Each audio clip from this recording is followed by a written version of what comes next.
Good morning, everybody. Today is Friday, July 29th, 2016, and this is Before the First Cup with Jules here on UCY.TV.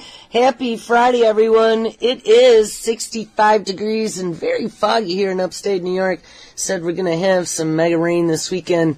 I saw at one point someone saying 2 inches for the East Coast, or at least the Northeast, so that should be interesting. We sure need it. So where did we leave off yesterday? We titled the show, New Life Form Found in Spit, Synthetic Protein, and Cockroach Milk. Yeah, we did talk about all those things.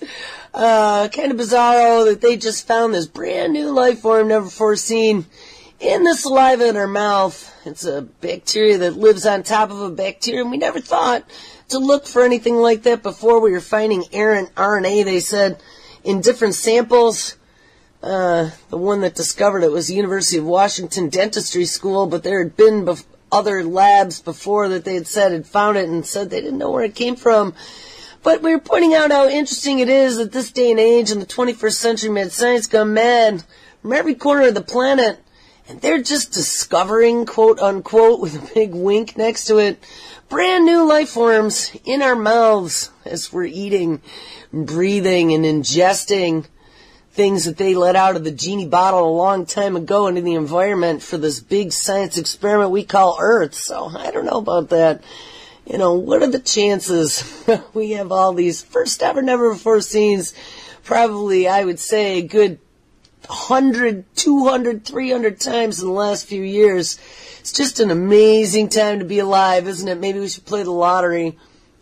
One of the other things we looked at was pathogens, shape-shifting immune systems that are in the works, microbiome, and some of the ways that bacteria can control your living form. I mean, we've discovered that we're actually more bacteria than we are human cells as a living organism, and that by figuring out how that microbiome works and those 5 different colonies of bacteria that live on our bodies and how they can manipulate them and use them to their advantage, use them to quote-unquote cure us from the big C. Cancer, of course, is the biggest dangling carrot that's going to get people to step right up and become part of the White House cohort program to give yourself free to the machine so they don't have to pay for research and development on their new mad science, right? We got back just 6 months ago,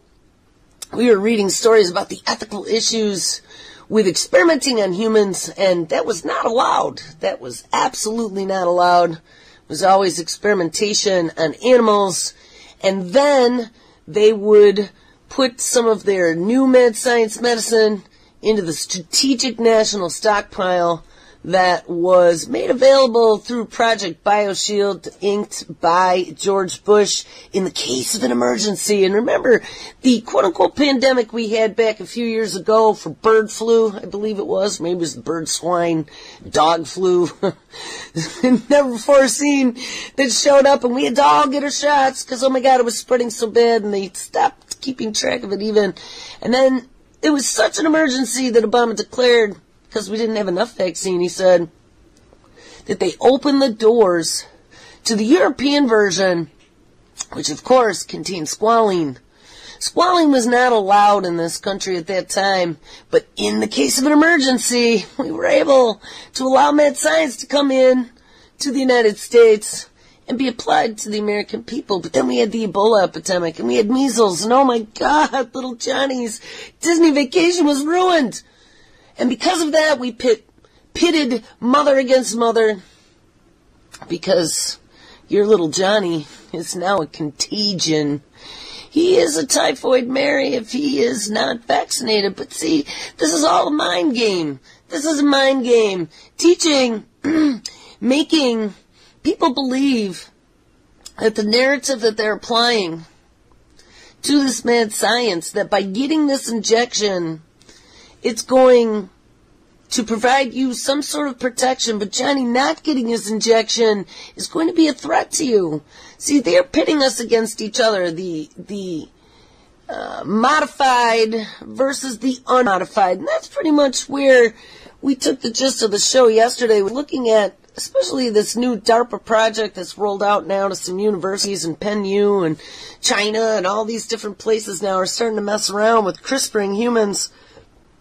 There are no long-term generational studies that are being done on any of this technology, not just CRISPRing humans. We're talking genetically modifying food and their effect 100 generations down the line to make certain that that isn't somehow making an arm grow out of the back of my future grandchild's head. I mean, how can they put this stuff on the market? Of course, tell us it's okay. We just saw a big report from all these paid chill scientists saying how wonderful GMOs were. Not only did they not have any type of effects that they could see in the literature on our health, but also on the environment and how wonderful it is. Well, you know, here's the one thing that I call bullshit on that report. Regardless of whatever studies do or don't exist in regards to generational effects of genetically modified organisms on human beings and the environment, the one thing you have to pay attention to, and we mentioned Dr. Huber yesterday in regards to the new life form. Remember, he had talked about finding a new life form in the soil as well, and he wasn't quite sure what it was. But when they use something like Roundup Ready corn, let's say, you know, the big deal about splicing and dicing genes into foods that then can be sprayed top to bottom with herbicide was that it saved the farmer from having to be careful about hitting his crops, right? Because you'd spray herbicide and it would kill your corn as well as the weeds. So you'd have to be very careful. So by making Roundup Ready corn, they spliced genes that would allow the corn to be what's the word I'm looking for? Immune to the effects of Roundup. I don't know really what that entails. I mean, as far as what genes were put in there or what switches they flipped. But there's definitely a genetic modification. But let's get beyond that. Let's get beyond that. Nope, let's pretend that we know for 100% that that isn't going to cause any future issues. But here's the thing. How can these scientists say that this has no effect on anything and they're so wonderful when you now are spraying 100 times the glyphosate from what you'd used before? Before you would only squirt it around the outsides of the fields. Now you're just coating the entire field. And all that glyphosate is running into the water system. They're finding it in breast milk. They're finding it in rainwater. It is the most widely used pesticide on the entire planet Earth, except that there's all this disturbing research that has come out of many different places now in regards to long-term damage glyphosate causes to humans, especially that cascade of diseases, the Western, quote-unquote, Western diseases of obesity, diabetes, metabolic syndrome, and all kinds of other issues. So not only are the video games creating dopamine-addicted psychopathic children in the future, but we have this glyphosate that's being sold, sprayed on anything that isn't marked non-GMO. I mean, potentially. Or non-organic, let's say. Let's say organic. Organic would be a better term because it not necessarily has to be GMO to have glyphosate on it. But organic cannot, at least on paper. So let's just call it organic. We got a good, I would have to say, if I had to pull a number out of a hat somewhere, I would have to say probably 25% maybe. Maybe, and that would be being very optimistic. 25%, let's for argument's sake, 25% of the United States is aware enough of problems ingesting pesticides and ergo potentially ingesting GMO foods. 25% maybe are doing organic, though the number grows and grows. But I would have to say probably 75% and cost being a big issue. Like I've heard this so many times as to why people don't feed their kids healthy food or try to do the research and pay attention to what they're putting into their kids' mouths. It's hard, remember. The attention span of an adult American is 5 seconds now, or 8 seconds maybe, and that of a goldfish. So it's hard. You know, listening to my show makes the majority of Americans' brains hurt. I would have to guarantee you that. But I would have to say 75% because of a number one reason, cost. Don't take care and concern into what they're feeding into their children and all of these things. These chemicals going into our system, these genetically modified organisms with no long-term studies generationally down the line, also going into their mouths, in vaccines with recombinant proteins, SV40 viruses out of infected monkeys, cancer, blood diseases, Alzheimer's, prions. They could potentially be passed down. Bovine leukemia virus. That's the one that I was talking about the other day, that they've known about for 30 or 40 years in the milk supply. And they let it go because they said it would never infect humans. And now they're finding it in human breast cancer. All this stuff is affecting your biological makeup. And as your biological makeup gets polluted, you become more and more pliable by the machine. And, I'd love to say that all this is by accident, but I hate to say it. If that were the case, we would be some of the luckiest people on the planet. I don't think so. I think this is all absolutely by design. So what are we going to continue here? So we were looking at things pretty messed up at the end of the show, designer proteins and being able to completely remake the world that we live in the very near future. To be able to completely manipulate biology and reality by making and folding new proteins, creating new medicines and materials to supplant the world that we have today. We saw this really, really disturbing story a few days ago about Oxitec, talking about remaking the world in our own image. Oxitec with the genetically modified mosquitoes being released in the environment, all in the name of diseases that are taking over because of climate change. I was sorting Pigmine playlists the other night, and one of the stories I saw literally from just 2 weeks ago was that in Florida, they now think that they found the first time ever case of Zika that was homegrown Zika from a mosquito. But it was the first case, guys. It was literally 2 weeks ago, guys. So, already a few months ago, May and June, we had found that Congress had passed a bill giving appropriations of $1 billion to fight the Zika emergency here in the United States. But we've had one, count them one, like that one fruit bat tree that they found the Ebola bat. That one monkey that they found HIV started in. Yes, well, they have the one case. Oh, yes, and that one connection. One baby where they could trace microencephaly to the Zika virus. Yes, but it proves it all. They now have one case. Now maybe there's more, but 2 weeks ago there was one case of someone getting Zika on U.S. homeland soil.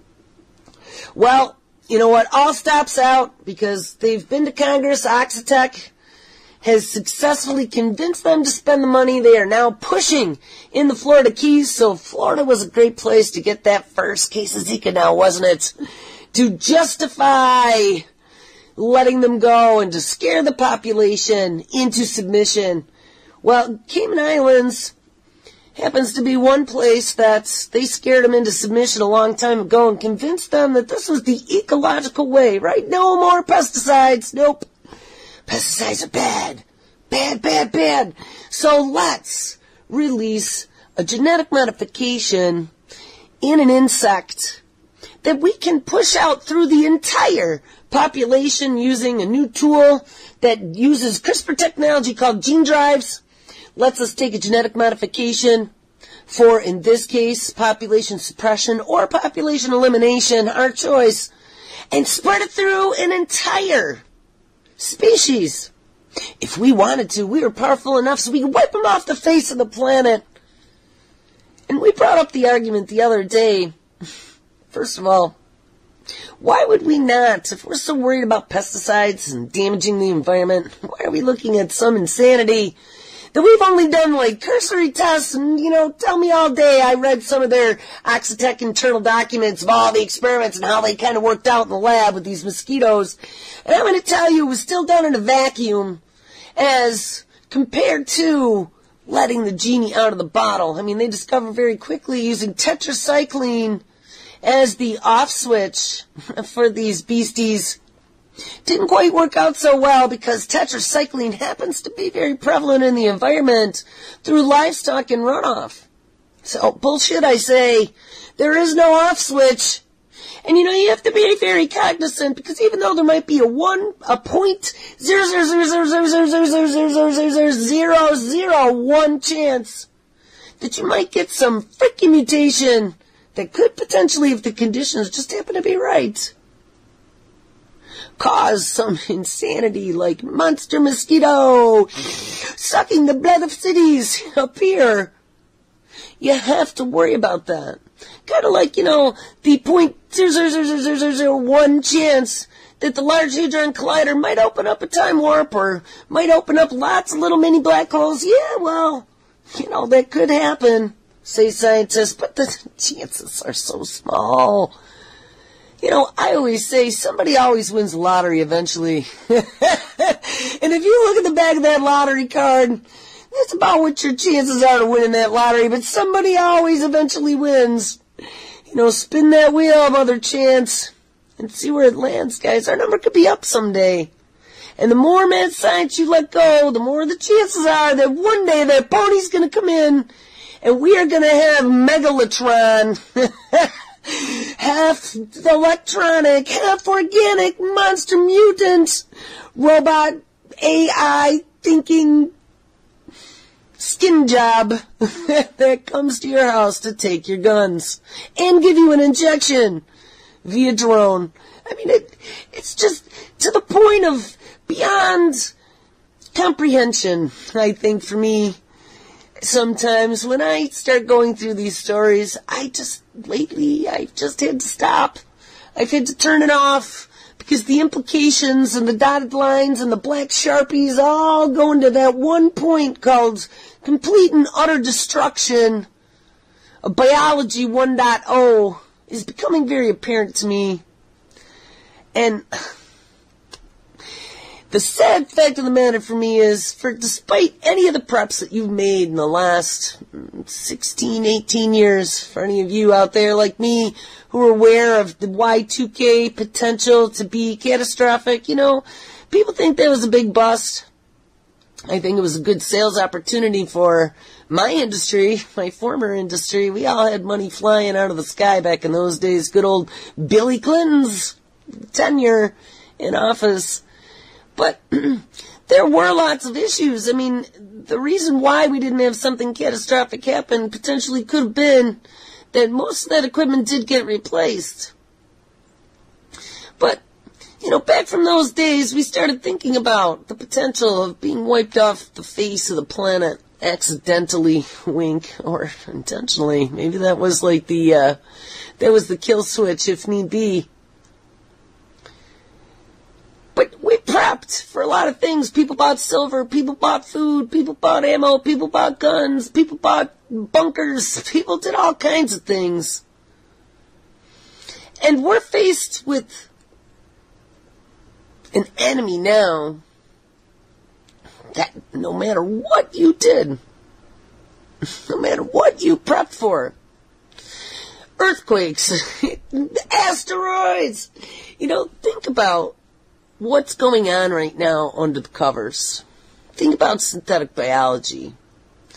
Think about nanotechnology and desktop manufacturing. Think about artificial intelligence and supercomputing, deep learning, transhumanism, man merging with machine. Think about Google and DARPA. Please tell me if I'm missing something that we might have thought about in the last 20 years and had some contingency plans for on how to defeat. Am I missing something? Do we have something that we could use to win now? Because I don't see. Remember I told you guys that bag was closing? That bag was closing. And that net was dropped on top of us. I think the bag is closed. We are an ecosphere. Just like, they used to sell. I haven't seen one in a long time. They're pretty expensive. Those little self-contained glass globes that had an entire ecosystem in it. Typically a water and maybe some, an air plant or maybe a little water lily or something growing in there. And there was like a little log, maybe some algae, I don't know. So you had a full-blown little ecosystem inside this sealed sphere. That's what we are right now. They've put space weapons into place a long time ago, I'm sure, but, they've been sending all these satellites up, and I'm certain with these new lasers that they were putting up there that they have access to everything, everywhere on the planet right now. We talked about Facebook releasing their new drones, internet drones. They got the 5G going up to be able to provide ubiquitous internet on every place on the planet. They want to have the Internet of Things where it needs to be, which is everywhere. Yeah, I have a story, I mentioned it yesterday, by Claire Bernish. Through our media, through our television, through our video games, through our newscasts, through our reality TV, through our commercials, namely, good old Edward Bernays is responsible for some of that marketing. We've been manipulated into doing the desired thing that they've wanted us to do. They have directed our evolution as a culture, and now they are directing our evolution as a species. We read about that not too long ago. Self-directed evolution, they were calling it. Well, they've been conditioning us since the 80s to embrace technology.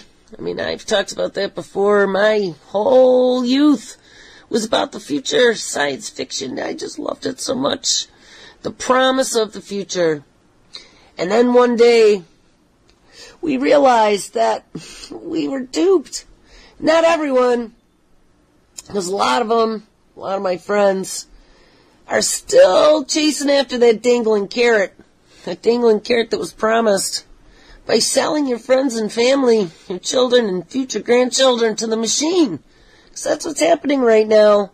Complete and utter integration with the machine so they can control and manipulate us to a cellular and a DNA level.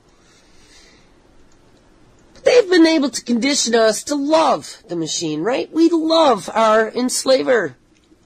Our enslaver promises us that once robots take over, just like they showed us on Buck Rogers, his little robot helper friend, it's going to be a beautiful world with white walls and Star Trek medicine, tricorders, and everyone will be able to take their happy pills, and you won't even have to because you'll put in your Google contact lenses that'll realize that you're not medicated enough and just give you a little painless, Johnny. It'll make you feel better. And you'll just sit and postulate all day. They're going to give us universal basic income. And really nifty-pifty tiny houses where we could live in dormitory-like environments and share and be collaborative in our 21st century white-walled, drugged-up communities. All to sit around and be philosophical, right? That's what Kurzweil said. We can be artistic and paint and make music and think about the possibilities of uploading and downloading Nana from the cloud at Christmas time. That's going to be the way of the future. They're going to give us universal basic income. They're going to pay us to do nothing, to sit around and be beautiful, be healthy, connect to the machine, be evaluated, monitored, and medicated. They have sold us 100% to the corporations, the mad science pharmaceutical companies who are looking to find the key to everlasting life, right? All the big tech billionaires are all investing in longevity technologies, stem cell research, CRISPRing, gene banking, gene editing, and even a third of U.S. adults say that they would be enthusiastic about having a microchip implanted in their brain. Well, this is the thing I was talking about, grooming us with science fiction through the 80s, making us want to accept the machine. Over 1/3 of Americans would not only accept a microchip implant in the brain, but would be, quote-unquote, enthusiastic about receiving the device to, quote-unquote, enhance their thinking power. Now look, that's the second dangling carrot. The first one was curing cancer. Able to get all those genetically modified T cells and little nanobots into your body. The second one is going to make you smarter than Johnny. And I think that's going to be a biggie. You know, I told you guys already that there's going to come a day when enhanced children will be a requirement if your child wants to compete in the international marketplace. You know, that's going to be something that happens just like getting vaccinations at birth, that they're going to get that little microchip implant, painless, don't worry, using high pressure, right into the hippocampus to extend their thinking power, connect them to the cloud permanently. We had read about that augmented cognition and how it would be not only from birth, but it would be your personal digital assistant in your head. It would be able to record every moment of your life, so when you died, it could upload you to the cloud. It has all of your biochemical readings, real-time, 24/7, could be sending it in to your doctor to make sure you're always healthy, just like a car, so we can be able to diagnose problems before you get sick. Make sure you're working within parameters, and if not, some of that synthetic biotics that we've given you to ingest that are in your intestines can be dispatched real time to release some sort of pre-programmed biopharmacy that we have in desktop manufacturing inside your tummy for new medications. Or we could send our E. coli to go put out the fire of inflammation that you have in your knuckles because, you know, got a little bit of extra acid. We can release some bicarbonate, sodium bicarbonate, and alkalize your body a little bit to bring that acidic level down. All in real time. We just save costs everywhere. And you're now a part of the Internet of Things, Johnny, so don't worry. So it'll just be the next step to be able to get this chip 24/7 connection. Everything will be integrated. You know, right now these are all separate components that are being developed in the lab. But eventually this will all be part of the package as soon as you're born. Anyway, once the subject of dystopian science fiction novels, 3 emerging technologies serve as a focal point for a new survey to glean the public's willingness to accept what many would call exceedingly invasive biomedical enhancements. Ding, ding, ding, ding, ding. Pew Research Center surveyed 4,726 adults, 47 of whom additionally agreed to participate in focus groups to discern not only how well punitive biomedical advances might be received, but also where the public stands on inherent ethical and moral questions arising from their use. Given previous trepidations and warnings from government whistleblowers, such technology could easily be employed for more than or for less than benevolent purposes. Yeah, and also if you listen to Before the First Cup, I've been warning about this for a long time.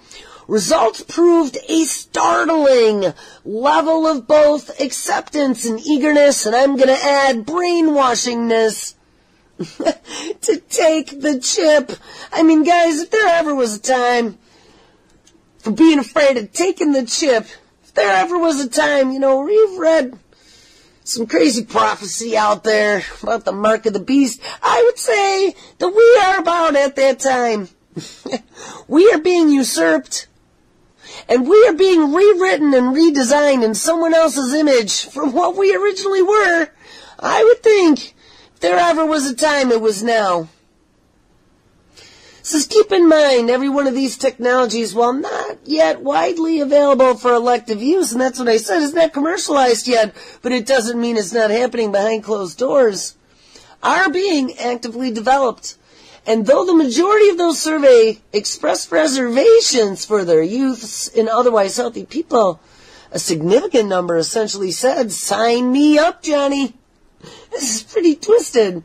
I knew it, though. I told you guys, they are going to chase that dangling carrot. We've been conditioned to chase the dangling carrot. That is what Western society is all about. Keep up with the Joneses. It's all Bernaysian.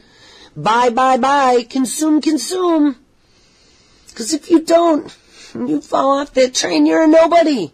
You don't have an identity anymore. If you don't work, who are you? You don't have the biggest, the newest, the best. You can't compete anymore, and so you're a useless eater then. That's what they want us to believe. Though 69% of respondents claim that they would be worried about an implant known as a neuroprosthesis to improve cognitive abilities, fully 34% said they were enthusiastic about the idea and largely divided along religious lines. Well, hey, at least religion has still some function. And you can see why, because, tell you what, the religious crazies are the ones that are standing up going, this is the mark of the beast. But I'm telling you guys, I still think after studying religion across the globe, historically in college, that's kind of what part of my English degree was all about. I was reading creation myths for all the different societies, and they all had a lot of things in common, and that was this one creation, and there was always a downfall of man, and, they're pretty similar. They all had an apocalypse of some kind.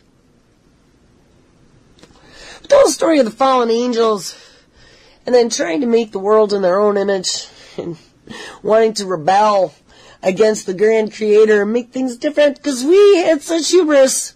Even go back to the Greek myths. What was his name with the Icarus? With wings, he thought he could fly too close to the sun, and the wax all melted. Yeah, well, our wax is all drippy. And we got climate change, so we got a problem, Clyde. I really think that we got some big issues going on here, and regardless of whose religion it is, doesn't matter whose book we're burning. Because we all are in the same burning book right now. Anyway, but 3 biomedical improvements in question. One is a microchip brain implant that was perhaps at least Orwellian, as well as least accepted. As Pew reported, new developments in biochemistry are creating the possibility of using synthetic blood substitutes. And we talked about synthetic blood, sometimes referred to as super blood, to significantly boost people's oxygen levels in the bloodstream. Well, it's going to give you a lot more energy. With synthetic blood substitutes, a higher concentration of oxygen would be carried to the lungs, to the muscles, and through the bloodstream, and could significantly improve an individual's physical speed, strength, and stamina. And I would say probably brain power as well. This, in turn, could allow people to function in extreme conditions or to simply perform everyday tasks with greater ease. Less people, 62%, remain skeptical or distrusting of such a technology than a neuroprosthesis, with a greater number, 37%, who are at least somewhat enthusiastic about its possibilities. Right now, this man-made substitute for blood is being developed for people with some kind of illness or medical condition. Right, step right up, dead, desperate, and dying, to be our new guinea pigs for our mad science gone mad. But in the future, they're going to tell us, look at all these diseases that now can be transferred in blood. Mark my words. Right? We've been asking these questions, like, all this transmissibility of all these different things. Holy shit, how did we never know about them for the last 30 or 40 years that we've been getting blood transfusions regularly, and probably even longer than that. I could say World War I even, the 1900s. So 100 plus years. We didn't know about any of these transmissible diseases, one of which being potentially Alzheimer's. So they're going to use that excuse to go, oh, blood's too dangerous now. You're going to need this new type of newfangled blood, then we don't even have to ask for donations anymore, and we're never going to have a shortage. Synthetic blood. And it'll make you superhuman. Exactly what your immune system will need if you're injured. And for a price, if you want to give yourself new capabilities. But in the future, a transfusion with this kind of synthetic blood substitute could be developed for use by healthy individuals, but the biomedical advancement garnering the most enthusiasm would not concern any of the adults surveyed, and it would be performed rather on children. Gene editing to greatly reduce babies' risk for developing various diseases later in life found just under half of the respondents, 49%, at least somewhat enthusiastic about the project. The potential modification of humans and its ramifications have long been debated, but a recent scientific breakthrough in gene editing, most affectionately known as what, Cupidol, CRISPR, has been raising the urgency of this conversation, said Pew, noting currently such technology isn't used in this manner, but guess what? It's coming. We've looked at that. They're already doing it here in the United States on embryos, only embryos that can live for 7 to 10 days in a petri dish. But Penn-U will be attempting CRISPRing humans in December if they get their last 2 sets of approval, one from a hospital willing to accept the experiment and the other from the FDA. But in China, don't worry, China's got it up and ready to rock and roll in August, so we'll see the first CRISPR humans here very soon. And while many Americans say that they would want to use such technology for their own children, I must be one of that other 51% who's not even somewhat enthusiastic about this. There's also considerable wariness when it comes to gene editing, especially among parents of minor children. Yeah, you think? Again, though divided by respondents' religious affiliation, the number of people who would accept what would be considered a modernized, euphemized version of post-birth eugenics is rather jarring. That's what I said, as they start cracking all these codes, and they can identify, give it up, Johnny, go to 23andMe and spend your $99 and send us your swab, and we will sequence you, and then, for $9.95, you can request each of your different sequences or each of your different sets of diseases that you might be vulnerable to. But don't worry about it, because if you check that little box, you have also given us the rights to use your genetic information, to put it into a database and to be able to pull statistics that then we can develop new genetically modifying medications to put into people in general for a certain disorder. You become our line item budget to be able to do our research on that you didn't even know you were part of a research pool. We will give your information as part of that cohort program established by the White House to the National Institute of Health to be able to help cure disease. But you've also had a dossier made where they put your sequencing into everything they know about you. So eventually your electronic medical health records will be available across the board globally no matter where you are. And eventually they're going to give it to some sort of medical artificial intelligence like they are using at the Sloan Kettering Institute in Cleveland for treating cancer with IBM's Watson. Well, speaking about that, and let's do a little foray into AI, because I promise we get there. There's a new story, July 27, 2016, titled Seattle Genetics Unveils Sophia. So I told you they're going to start naming all these artificial intelligences now. They're supposed to be our happy friends. And they will be our new cancer doctors to start. In the future, they'll be our new overlords and our personal friends in our head. But Sophia has been unveiled, the world's first most advanced collective artificial intelligence for what? Data-driven medicine. Yes. Now, once you're all spliced and diced in that database, now they can have data-driven medicine to cure you. Obama's precision medicine initiative is now coming to life. Sophia Genetics unveils Sophia, the world's most advanced artificial intelligence for data-driven medicine. Sophia continuously learns from thousands of patients' genomic profiles and experts' knowledge to improve their patients' diagnostics and treatments. Sophia's revolutionary technology will shortly be made available to the member hospitals of the Sophia Genetics community, with upcoming new 4.0 version of Sophia DDM platform coming soon. And thanks to Sophia, 170 hospitals are already using this in 28 countries and will immediately benefit from better and faster diagnostics for hundreds of patients every day. Sophia Genetics out of Lausanne, Switzerland, the global leader in data-driven medicine, today unveiled Sophia, the world's most advanced collective artificial intelligence for data-driven medicine, a state-of-the-art technology. It learns from thousands of genetic profiles, and it also revealed results proving how Sophia managed to obtain a 98% match with expert clinicians' variant pathogenicity predictions for BRCA gene mutations, which, that's that cancer gene that causes breast cancer that Angelina Jolie had, that she had her breasts removed for. And let me tell you, I didn't cover this update to that. I told you how there was so much of a bunch of shilly put it in everyone's minds about genetics being cool.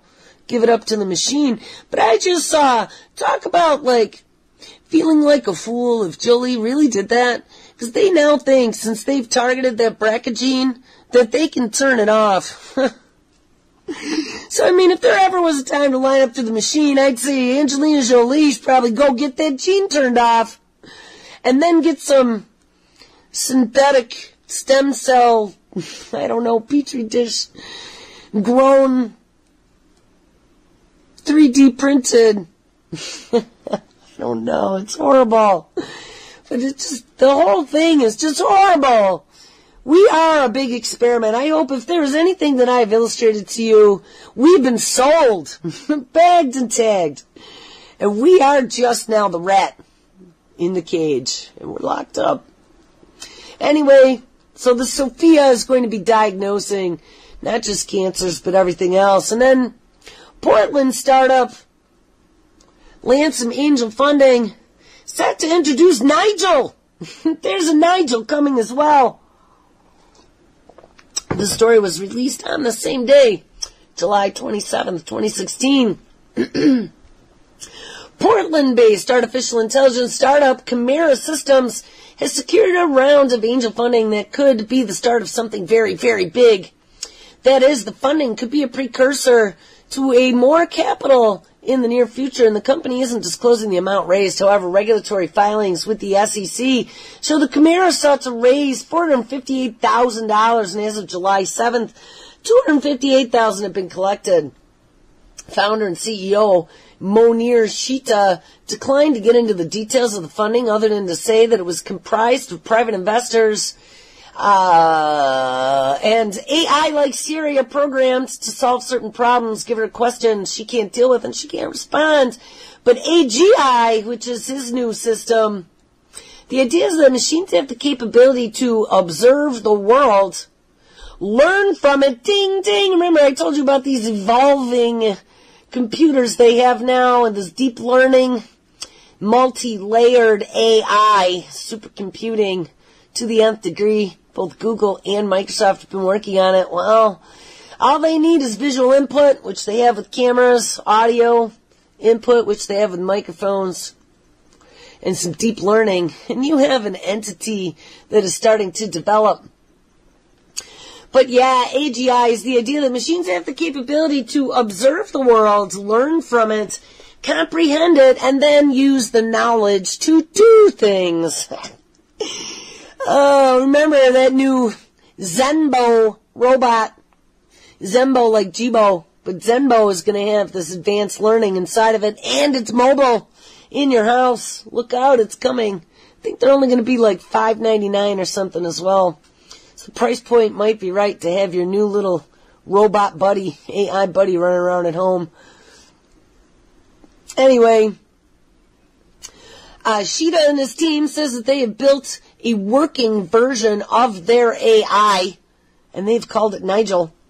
And they've created a business model to launch, and it is designed to help device manufacturers and telecom networks benefit from the connectivity that these devices create and connect to. And instead of relying like a middleman like Google or Apple to distribute these apps and services, Chimera wants to give device manufacturers and networks the ability to serve up apps to people based on their needs. So they are going to do AI, advanced learning in the cloud. It sounds like they're talking about just to give them software as a service to be able to deploy it for $9.95 a month for as long as you want it, with flexibility and low overhead. So you don't really even need a device. You just pull it down onto your existing device and get the technology. Or even service for the API.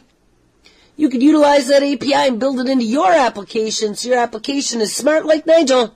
And then sell your application for $29.99 a month to the end user. I told you guys a long time ago about that. Software as a service in the cloud is where the world is. In the future, you don't need any fancy schmancy client upgrades anymore out to 10,000 people. It's all done over the web and served out. So I don't know. Let's see how much time we have left here. We are at, I don't even know. We are at 49 minutes. So we got about 10 minutes left. All right. So, we've been talking about artificial intelligence. I've run across a couple stories. Once artificial intelligence takes all of our jobs, they've been saying, this is coming to the forefront. People are starting to realize that jobs are going to be evaporating very quickly. We talked about disruptive technologies quite a number of times, but yesterday I was outlining how there are 10, 15 disruptive technologies all coming at us all at once, which is going to turn the world as we know it today right on its head. And there isn't going to be anything that appears like it does today in the next even 10 years. I would say even maybe the next 5 years. There's going to be some big, big, big changes coming. And when a large number of the global populace happens to be out of a job, they're saying, well, what are we going to do? Well, I'll tell you what they're going to do. They're going to give us this universal basic income. They're already testing it. It's going to be the way that they cure that big global economic crash that they say has been coming for a long time. Don't worry about it. Even though big banking runs off with all the global riches, don't worry about it because we have a new plan. Universal basic income done with biometric ID for identification purposes to be able to get your qubits, and we can do everything on there. You got electronic medical health records now. Don't worry about that. We got your DNA profile. We got your free socialized medicine because it's so cheap right now with AI doctors and desktop manufacturing being able to build little nanobodies and synthetic bacteria that'll be able to cure you at a moment's notice when they start seeing that your numbers are going awry. And it's all cheap now. You can be connected to the cloud, so 24/7, anytime you need us, we will be here in your head. You just talk to us. We've already been able to record and play back that little voice in your head. We can see your dreams and your thoughts now, Johnny. So don't go having any type of moments of rage. We have your profile, and you've been infected with that toxoplasmosis. We got drugs for that now. Just push that button on your smart device. We've been able to detect your rage in your voice as you were talking to your sister Sally. And good old Tommy Insel now at Google's Verily Division of Life Sciences, formerly the director of the National Institute of Mental Health. Good thing he's out there now diagnosing mental disease through your voice patterns. Because, we wouldn't have known that you had an anger issue there, Johnny, just a few years before. But hey, you know what? Universal basic income's the way it's at. All you gotta do is wave your palm. We're gonna have superpowers. You take that little pill that takes care of all your problems, and you'll have access to not only those qubits that we put into your bank account, that new universal global bank account that'll let you buy anything and everything, But it also is your security. You don't have to worry about hackers anymore. It's based upon your brain patterns and your genetic makeup. You just wave your hand in front of your door, in front of your self-driving car. You just think about it. Tesla car, come pick me up. I want to go to the country today. That's the way it's going to be. Mark my words, I know it. I see it. If you don't see it, you better see it. Because it is going to be our dystopian future come true. Here is a new concept, universal basic income. And this is an interesting system in which every citizen, regardless of status, receives an unconditional sum of money. And this income is given even if a person doesn't have a job. But will it work is the big question. Well, in the Dutch city of Ulrich, they are trying it on. And we saw there's a few others up in Canada as well. And I don't know if they were trying it in the United States, but I know in Canada and here in this Utrecht, they're seeing if it works. And here's the one thing, guys. Remember I told you the one thing I learned from Mr. Feinauer in 5th grade? My social studies teacher was, there is no free lunch. And if you think that they're going to be paying you to just exist, to sit around and be fed grapes by robots, you got another thing coming, because that is not the way it's going to work out. You know what you're being paid for? You are being paid to be a slave. You are being paid to be a guinea pig. You are being paid to be manipulated and controlled with the dangling carrot. You've been conditioned to be lazy. You've been conditioned to be sucked into the machine and to have an 8-second attention span. They got you exactly where they want you now. They're feeding you all of the 7 deadly sins and allowing you to revel in gluttony. You know, remember that wicked witch, Hansel and Gretel, in the woods, feeding them the candy and telling them to go look in the oven? Well, guess what? This universal basic income is the cake in the oven. Don't eat it. It's the poison apple. It is the poison apple, Snow White. And I think that many people are going to be enthusiastic, like Claire said, about taking their arms open and accepting what is coming. Well, anyway, so as universal basic income may be a good way to go after all. Past studies have found that generous welfare benefits encourage people to work. Well, I don't know if that's worked out for a lot of communities out there, but hey, wait, what's more? It will allow people who do enjoy giving back to do so, and also allow those who would not otherwise have the means to work on passion projects to pursue them. So yes, eat grapes and do art, write stories, and think about wonderful things. This, of course, could lead to new wondrous innovations, better social programs, and more. So let's just keep printing it. Doesn't matter anyway. All the money is digital. Keep giving it away and see what happens. But hey, before we get out of ourselves, the city, Utrecht, has teamed up with the University College in Utrecht to observe and study the data that they receive from this experiment. Yes, it's all an experiment. And Victor Everhart, Utrecht's alderman for work and income, explained in a statement that this city experiment will have some conditions, of course. One group will have compensation and consideration for an allowance. Another group will have basic income without rules. And, of course, there will be a control group which adheres to the current rules. Our data shows that less than 1.5% abuse the welfare. But before we get into all kinds of principled debate about whether or not we should or should not enter, we need to first examine if basic income really works. And it'll be interesting to see what kind of developments are made over the course of the study. Eberhardt can only speculate. What happens if someone gets a monthly amount without rules and controls? Will someone sit passively at home, or do people develop themselves and provide a meaningful contribution to our society? The president of Iceland explains the secret to Nordic countries' recent economic and social success. And he says that social welfare programs such as free access to education and health care have proved to be a boon to the free market economy. So they are going to see what happens. Will be interesting to see. But don't worry about it, because you will need your universal basic income when the robots take all the jobs. We only got about a minute and a half left, so let's close with this story.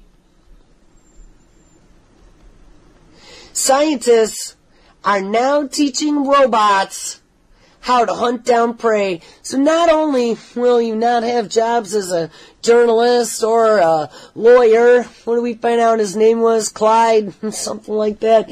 The new first hired robot lawyer. We won't have to have all kinds of different things. We won't have to have drivers or taxis or Ubers or whatever. Scientists are teaching robots how to hunt down prey, and I bet you it looks something like a cheetah robot out of DARPA. Intelligent robots are all well and good until they start learning how to hunt prey, and that is exactly what we don't need.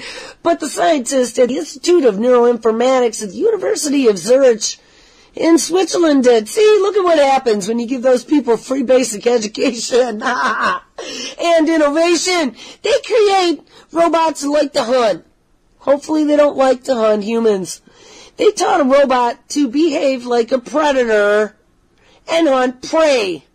Or a robot controlled by a human using specific software to aid that robot to mark its target and pounce. I believe actually the story was given to me by Lady Pitbull. So thank you, Lady Pitbull. Shout out. Hope you're doing well. Happy Friday. Anyway, the applications of these lessons for the predator robot are a lot less terrifying than thinking robots are about to start hunting the human race. Ding, ding. It is about creating software that could potentially allow robots to do both and to take a look at their environments and then discern a target in real time. Yes, how about using 230-point facial recognition in HD? I mean, guys, this is what I've always feared, and Jesus Christ, they're doing it in Switzerland. Oh, my God. It's a wild world out there, they say, and no doubt robots are going to be a huge part of it going forward. Yes, and just eat your grapes with your universal basic income until Atlas comes knocking at your door. Don't be surprised when you start seeing them as a talking point with newer operations just like these in the future. Alright, guys, make sure you stick around. All kinds of great radio. And I will catch up with you on Monday. Everybody take care.